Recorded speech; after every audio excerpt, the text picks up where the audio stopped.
Una de las morbilidades que con mayor frecuencia se enfrenta un anestesiólogo es la hipertensión arterial.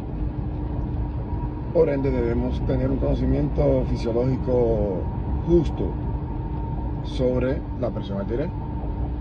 La presión arterial tiene dos variables que se miden: la presión arterial sistólica, que es la fuerza que se ejerce en las arterias cuando el ventrículo se contrae, y la presión arterial diastólica, que es la presión que se establece en las arterias ya cuando el ventrículo está relajado, es decir, la presión que ejerce la sangre en las arterias. La presión arterial depende de dos factores fundamentales.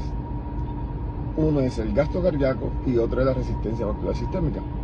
La resistencia vascular sistémica, que es la resistencia que se impone o se contrarresta a la presión que la sangre ejerce sobre la pared de los vasos, sobre todo los vasos de mediano y de pequeño calibre. Y el gasto cardíaco, a su vez, depende de dos factores. Uno es el volumen sistólico y otro es la frecuencia cardíaca. El volumen sistólico, a su vez, depende de tres factores fundamentales, que son la precarga, la contractibilidad miocárdica o cocarga y la poscarga.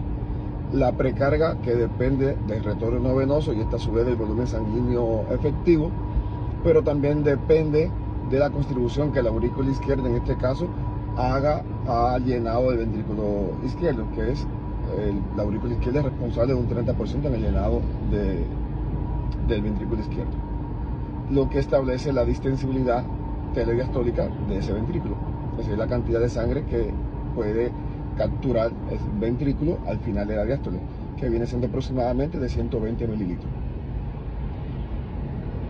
La contractilidad o cocarga, que es el loop-do, que está establecido por el proceso de diástole y sístole de los ventrículos.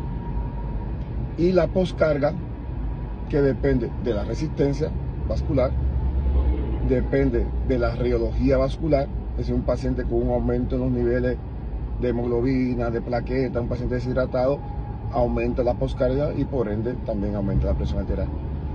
La cantidad de sangre que quede remanente en las arterias luego de la eyección del ventrículo, sobre todo en pacientes con valvulopatía del tipo de insuficiencia. Esos son elementos que aumentan la poscarga.